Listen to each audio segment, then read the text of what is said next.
Hello. Today is December 3rd, 2025.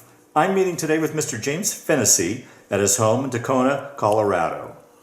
My name is Brad Hoops. I'm the interviewer for the Remember and Honor Veterans History Project. Thank you, Jim, for sitting down to tell your story today. You're welcome. Let's start out. Tell us a little bit about yourself, your date of birth, where you were born, a little bit about your family. Okay. Well, I was born in a farmhouse in August the 27th, 1939. And we lived on a farm, 600 acres. My granddad moved over from Ireland in the 1860s. And he was from Mitchelltown, County Cork, Ireland. And he took a train from Vermont, where he landed in Vermont, to Russell. He walked from Russell over here to Natoma, about 40 miles, and staked out a homestead. And that homestead is still in the Finnesy's name. Is it? And but he bought other people to move in and homestead, and they was too lazy to work, and they lose their land for taxes. And my grandfather picked those houses, the land up for taxes, and bought the taxes off. So when he passed away, he had something like 1,000 acres that he graduated 160 acres into 1,000 or more. Wow. And my dad was the youngest of 12 children, and he had nephews older than he was. But I was the only boy in the family, and I grew up and graduated out of Natoma High School. Now, your dad in turn farmed that land as well then? Yes, my dad died on that farm 87 years later, and he had 3 children. I have 2 sisters, Frances Finnesy and Leola Finnesy, and then one. Yeah, and it grew up, went to the school, through the school system? And went to a country school. Yeah. 2 rooms, country school with 24 kids in the school, and it was classes 1 through 4, and then 5 through 8, 2 teachers in the school. Graduated from there, then I took the bus to Natoma, where I graduated out of Natoma High School. How far out of town were you from Natoma? How far? 8.5 miles out of the country. And I graduated out of there. Then after I graduated, within a few months, I joined the Navy. Now, let me stop and ask you this. Here's this farm boy in Kansas. How did you come to choose the Navy of all the different service branches? Well, I had a cousin went through the Navy in World War II, and I was very fond of him. Didn't get to see him very much because he was always gone from the military. And then I had another cousin who was in the Navy, and I knew if I was in the Navy, I'd always have food there. Okay. And if I joined the Army, I've heard these stories about out there in the woods and making your own food up and this and that, and sleeping quarters.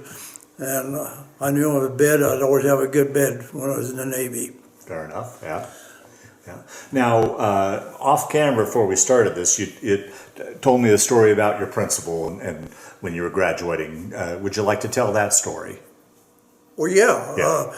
On my last day of school, the principal called me in his office, and he said, "Jim," he said, "I don't know what I'm going to do with you." The teachers got together and we decided they didn't want to embarrass my parents, and they was going to let you graduate, so you'll receive your graduation card tonight. But I'm here to tell you, you don't deserve it. You didn't earn the grades, and I knew he was right, but he never did anything, tried to offer to help me. He just told me how dumb I was. And so anyway, shortly after that, I did sign up for the Navy, and I had to take the bus to Kansas City. It was about 200 miles, and signed up to join the Navy.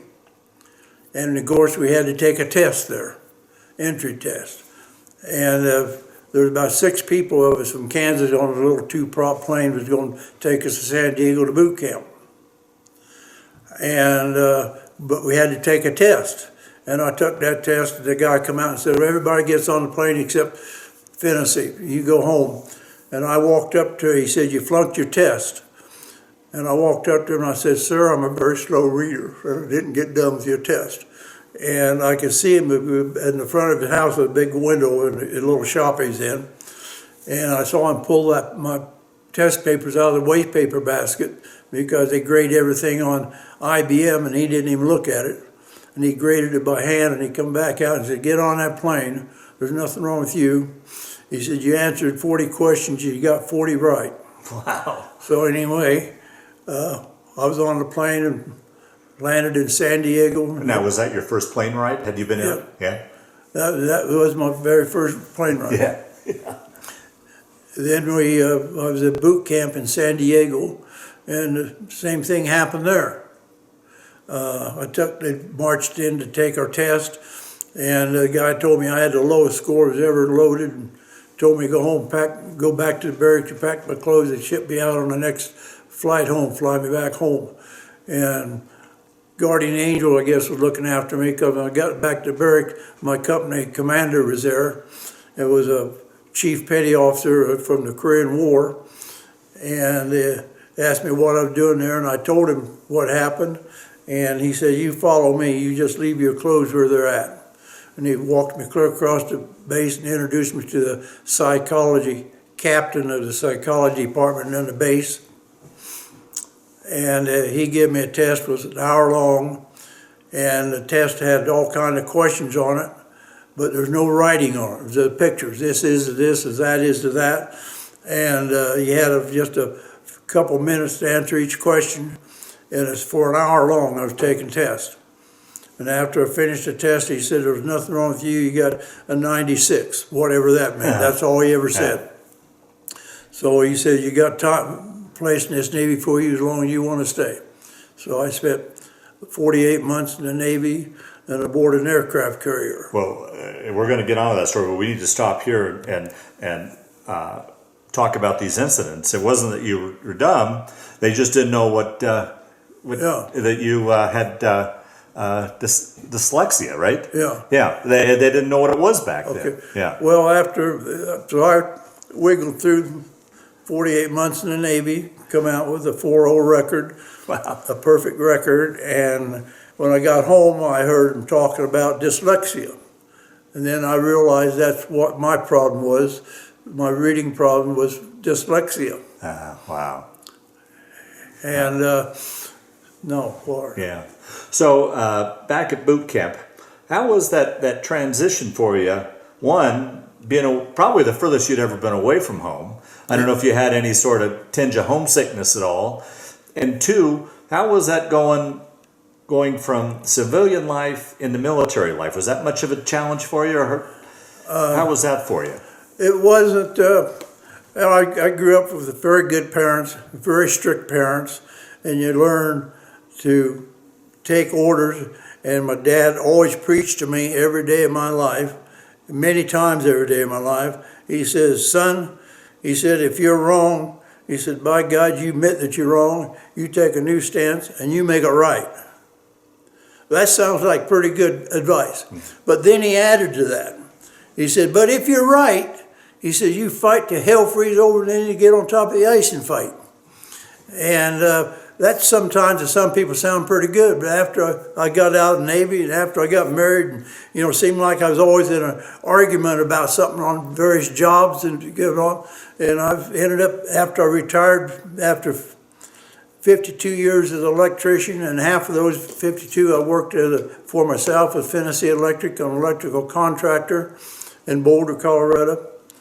And then I realized, after I retired from there, I ended up driving an 18-wheeler over the road for 3.5 years. I never asked for a job, never met the boss. And in that 3.5 years, I logged in 550,000 miles. Wow.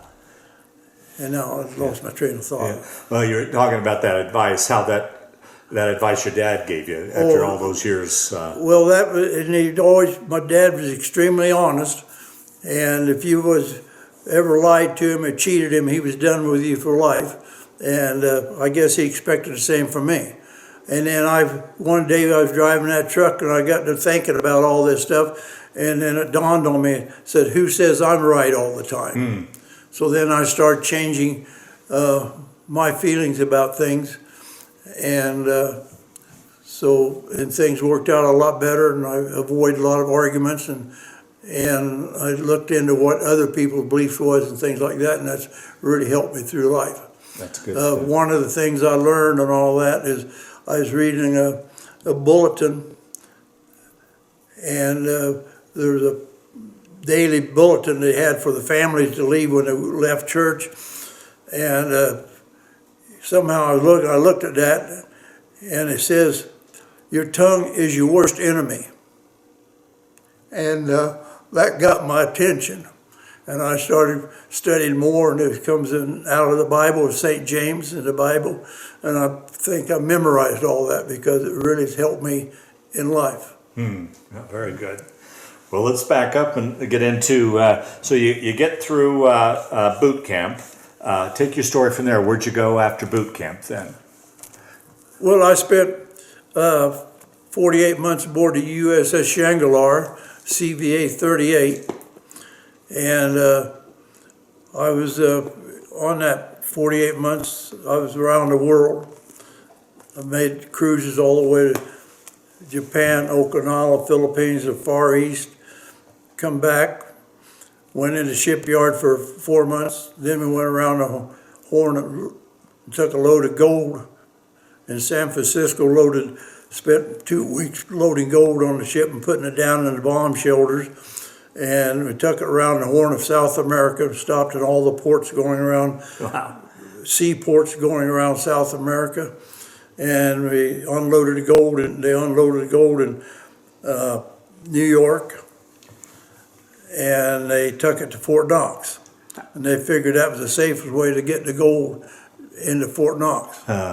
And how was that for, I keep going back to this Kansas farm boy, when you went to sea? Did you get your sea legs, or how was that going to sea for you? Well, that just kind of took natural to me. Yeah. I never had I knew a lot of people get on there, was seasick and this and that, and one day I was talking to a chief, and I started getting kind of a little dizzy because it was up, the little swells, the ship was going up and down, and I felt getting dizzy, and he took me up on the bow, and he said, just look straight out across the water. Don't look around, don't down, just look straight out, and all those feelings went away, and I've never was seasick or dizzy or anything. And is that right? In my whole life. And there's several other people, new people come aboard the ship, and they'd start to get sick or something like that, and I did that same trip with them. It worked every time. I'll be darned. Well, and what was it like, here you're on this aircraft carrier that probably is a small city to begin with, bigger than probably what the town you grew up in. Talk about life on the ship, what life was like on the ship as far as your sleeping arrangements, the food, just general life on an aircraft carrier, if you would. Well, I suppose it's on any ship in the Navy, but you're in groups of what. I was on the catapult technician, and I was the one that helped launch planes off the ship, and there's about 40 people in that group, because there's 2 catapults on the ship. And so we did that. So we lived in a small group, so it's pretty small of it, but people were nervous from all over the world. But I got along good. I learned how to take orders. I learned how to do jobs the best I can. And I had dyslexia and had trouble there, but the Lord blessed me with good common sense, and the good common sense that took me through life really good. And being out on the deck, that was dangerous work, wasn't it? Probably one of the most dangerous positions on the ship. It was very dangerous, but you do everything with safety, and you do your safety, then it's not so dangerous. But there's a lot of things that can happen, and it has happened. Yeah. And and I have seen people made a mistake, not paying attention, and got killed. Oh, right in front of me. I've seen it. And you were telling a story about, once again, when we were off camera, about every morning you guys started with a prayer. You want to tell that story? Well, sure. It's really bothered me. Yeah. Stuck with me. But every morning on our ship, the boatswain would blow his whistle, and a chaplain. We had two chaplains on our ship. One was a Protestant chaplain, one was a Catholic chaplain, and they alternated saying prayer. And this one kid I worked with for a whole year, side by side, day and night, and got along good with him and always enjoyed him very much. And after morning prayer, he let in on us Christians and told us there's no such thing as a Christian, and you're in there, and there's no such thing as a God, and you're a bunch of phonies and hypocrites and everything you can think of. I really started trembling, and I got out of there. I just left the group because it made me feel bad. But that was the last morning he saw the sunrise. Him and his best friend McCoy, and they was over walking home from the beach from Mayport, Florida, back to the carrier base, and it was just a black two-lane road with no grader ditch, just the grass, and the car comes. They was walking so close together off the edge of the road, their shoulders were brushing, and a car come flying by, and McCoy said to Perkins, "Man, that car came close." Well, it hit Perkins, never touched McCoy, which killed him instantly. He was knocked 65 feet. Wow. And that stuck with me for quite a bit, because that's, I don't know, I just had certain feelings I've never forgotten in my life. Yeah, yeah. Boy, and all the cruises you took and all the ports of call, what were some of your favorite ones that stick out in your mind? Once again, I just keep going back to this naive Kansas farm boy that, like most of your people, most of those people back then never traveled more than 25, 50 miles away from the farm. And now you're going around the world. I was I think, one of the lucky ones, because I joined the Navy as board of the USS Shangri-La, and I know many people. I had a lot of cousins stuff, spent the whole 4 years in their military, and we went to a base someplace in Kansas or Oklahoma or California or New York, and that's where they spent. But me, I got to see the whole world.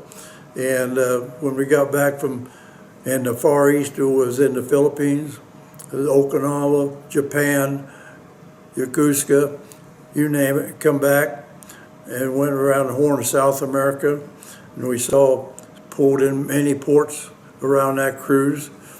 And then I made 2 cruises in the Mediterranean, to the Mediterranean, and I was in every port that's in the Mediterranean Sea.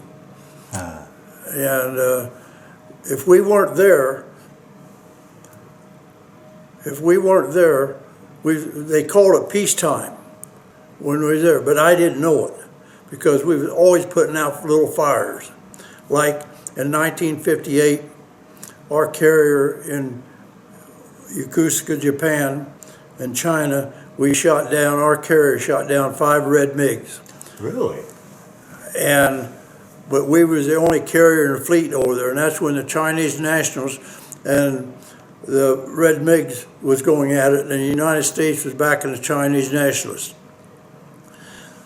The captain was afraid, because we was the only carrier in the fleet over there, and only ship at that particular time. He was afraid we would be attacked. So 24/7, around the clock, for 2 weeks till they got back up over there, we'd put 20 planes in the air. 30 minutes later, we'd put 20 more planes in the air, recover the first ones that we put up, take them down the hangar deck, and paint different squadron numbers on them to make the enemy think we had several different carriers out there. We did that around the clock for 2 weeks before they got back up over there. Wow. And that's why I felt like it was peacetime, but I didn't know it, because we was always putting out fires. And if we weren't there, and the carriers do that yet to this day, is going around all those places all the time, and that's what's keeping peace in this world. Right. That's my feelings And that's what I believe, and that's what I saw. Yeah. Wow. Okay, so you went around the Horn, dropped off that gold in New York, and then take your story from there. Where'd you go from?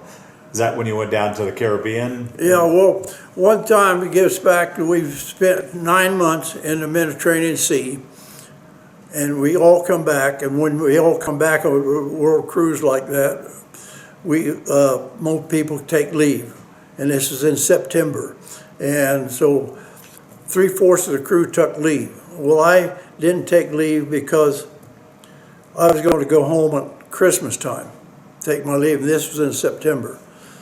And I had to stand the OOD messenger watch, and that's a watch with the officer of the deck, and a enlisted man always stands a watch with him to answer the phone and run errands for him, because he can't leave his position, because he greets people coming aboard the ship and leaving the ship, and he's busy doing that.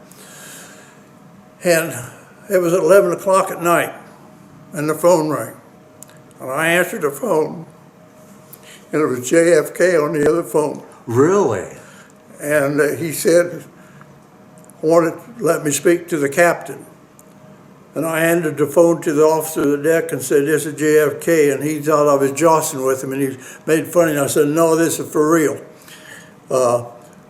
So the captain wasn't aboard, but because he had a home over on the shore, but 35 minutes from that phone call, we was underway to Cuba with 1/4 of the crew, and all the tanks was empty.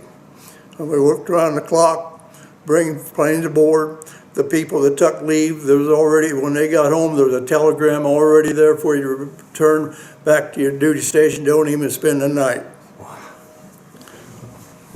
And that's when Russia was moving into Cuba.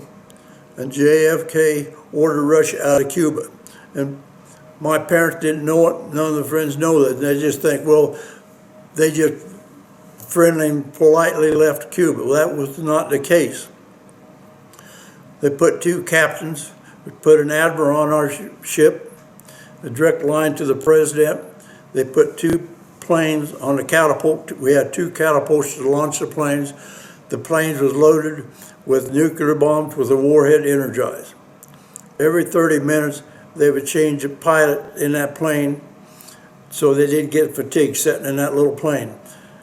And that went around the clock for 2 weeks, around the clock.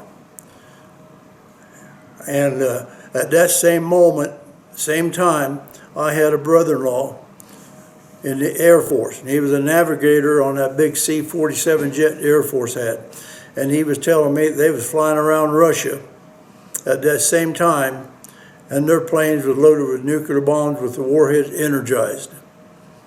And that's one of the moments I've never been so scared in my life.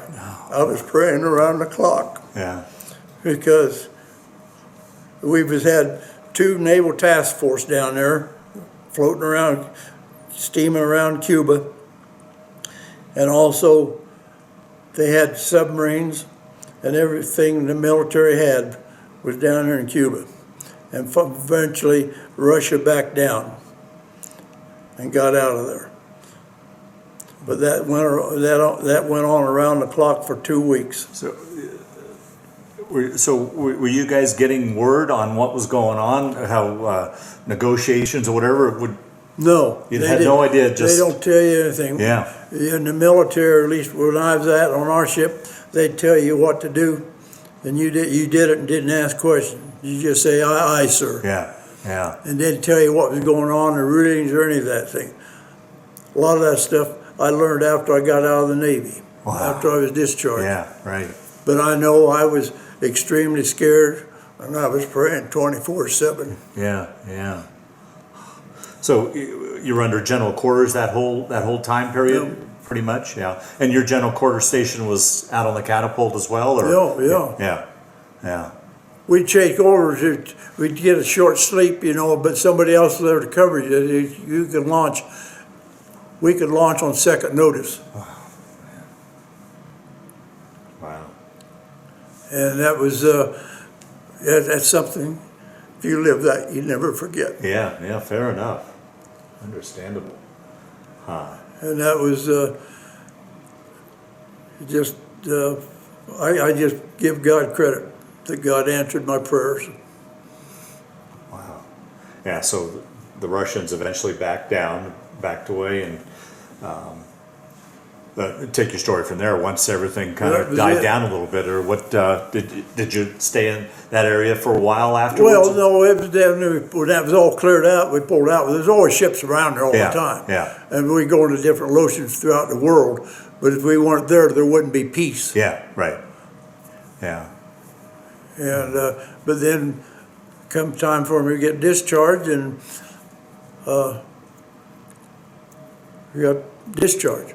Okay, so you were that was towards the end of your enlistment then? Well, I was getting toured. I was in partial crew. You want me to tell that story? Yeah. Well, I was a kid when I was in high school, and picked up the dance, polka dance, and I did a lot of. I hear that polka music, it just did something to my heart. My feet just had it hard to start doing it. But anyway, we was over in Port Leode, Africa. They was flying me back home to be discharged, and there was a couple of us sailors went to the EM Club because we were going to be leaving out at 8 o'clock the next morning. So we went to the EM Club there in Port Leode, Africa, and they was having an amateur contest.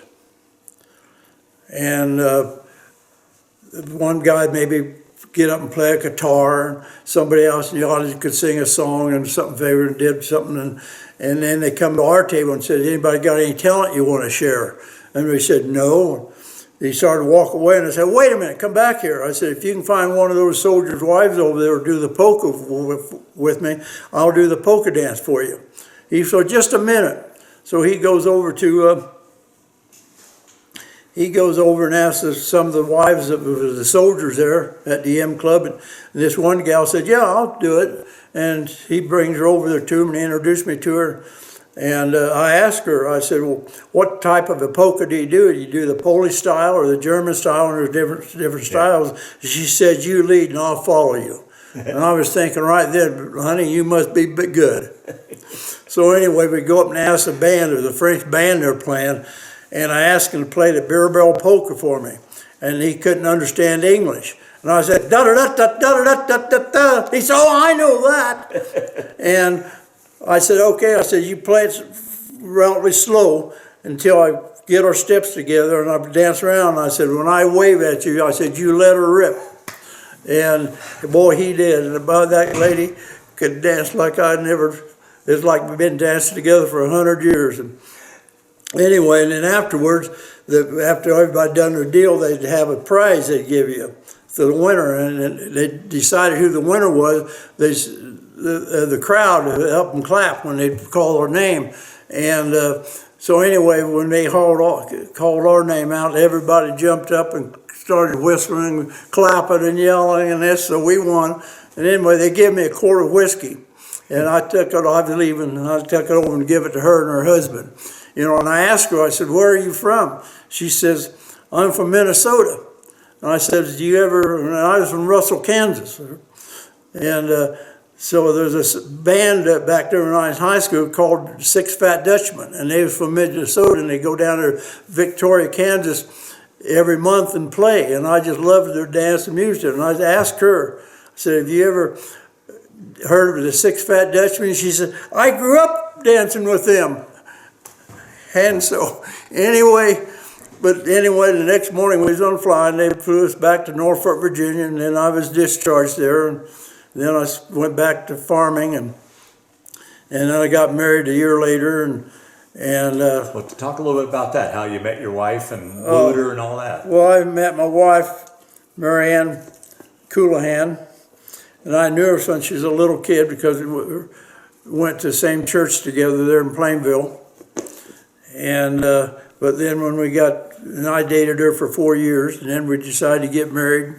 And she was a French language teacher, and she taught in Little Windham and French language in Natoma, Kansas. And so anyway, I thought Dad was going to turned the farm over to me and let me run it, but he had no intention, so I needed to find a job. And she had a cousin lived in Boulder, Colorado, and he told her, said, if you come out here, I got a job. He had an electrical company there, and he couldn't find enough people to work for him. He said, you come out here, I got a job for him as long as you want to stay. Well, I'm still here now. And but anyway, I spent 52 years as an electrician. Is that right? And the last 25 of that 52, I worked for myself as Finnesy Electric. And I never advertised. I worked by myself, for myself, and with myself. And I just never had to advertise for work because when my feet hit the floor in the morning, I had more work than I could get done. And so that's kind of my life. Yeah. And how long were you and Mary Ann married? We was married 51 years, 51. And she had a stroke, and she passed away. Oh boy! Wow. And children? You've got. We have 5 children. I have a son, who was firstborn, and I have 4 daughters, which is very great people, and they're awesome. I'm very proud of them. Yeah. Yeah. And they're very successful. Yeah. Well, very good. Through the years, did you ever have any a chance to retrace your steps and go back to some of the ports of call that you had seen in the Navy, or No, I didn't. no? Okay. What were some of your favorite ports of call that you figured that stick out in your Well, mind?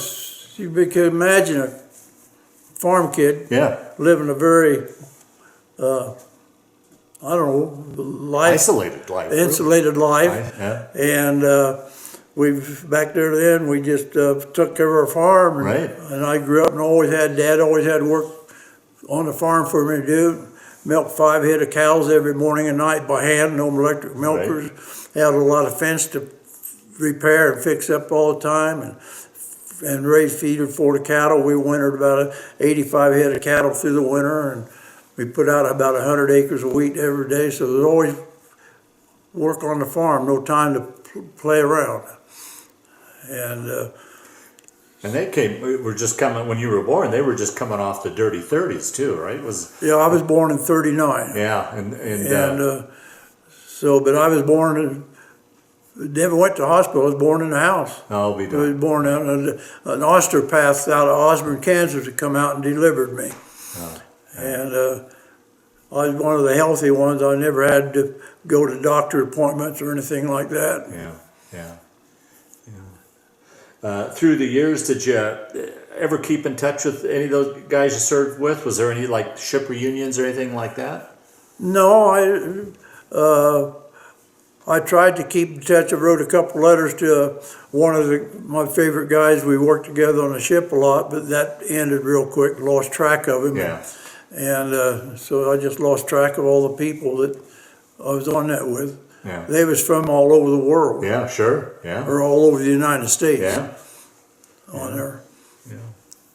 Well, as we start to wind down this interview, I know I only got the tip of the iceberg of your story, really. But is there any other stories you want to tell? Anything I didn't ask you that you wanted to talk about, so that we round out your story as best we can, or do you think we covered everything that you wanted to cover? Well, there's always look back to see things. I was one of the things that I don't know if I should tell this or not, but the Navy military, I'm now 89 or 86 right now, and I can look back on the time and doctors that stole money from me all the time, and I didn't know, and I thought they was the greatest people. Now I look back on things that was just a thief. Giving an example how they can do that. My wife had a stroke, and I was a caretaker for 14 years. Oh boy! And the doctor that I thought was the greatest doctor in the world, and I'm not going to mention any name there. I knew his kids. He knew my family, and he had her taking 7 different prescription drugs. And it got down to the end where I needed help taking care of her. I asked my daughter Megan if she'd help me, and she had a little education in medicine and stuff like that, and she said, well, what's this medicine for? I said, I don't know. The doctor just said to take it, and it was a prescription. So anyway, she eliminated 5 of those 7, it didn't make any difference at all in her life, didn't change anything. And then I found out later these doctors get 50%, the drug company refunds 50% of the money on that. Wow. And that went on for 14 years. And then when I was like a bad older, I'm a lot older and didn't think anything about it when it was going on. But I was a person that launched planes off the ship, and that was the aviation boatswain mate. And I got out, took a test to come up to E3 pay grade right out of boot camp, and I passed that. And a year later, or 6 months later, I could take a test for advancement in rate. It was called third class petty officer. And I took that test, and they just have a little pamphlet book you study, and they give you a test on that book. And I had that book memorized. And I'd take the test, and I'd ace the test, but they wouldn't rank me because they said the rank was frozen. Huh. Well, that went on, and every 6 months I'd take the test. They'd allow you, and I'd pass it, but the rank was frozen.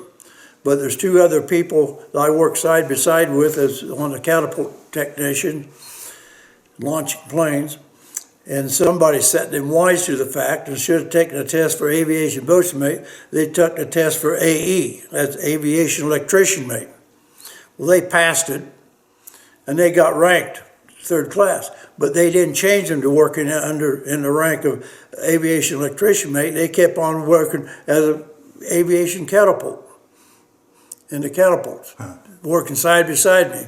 But their rank was AE, aviation electrician mate. So I figured that's another way the government can just steal from you. You don't even know it. Well, the last question I always like to ask in these interviews is when you look back on your time in the Navy, and particularly that scary situation during the missile crisis, do you look at that? Did that affect you, change your life, play a role in your life at all, or do you look at it, just one of the many chapters in your life? How would you answer that? Well, when I first got out, that's what I thought. It was just another chapter you go out. Now I look back, it was really a blessing. I thought that I was going to take over the farm before I joined the Navy, and Dad had no intentions. Well, that was a favor he was doing me. I can't imagine myself on the farm and what I could ever have then.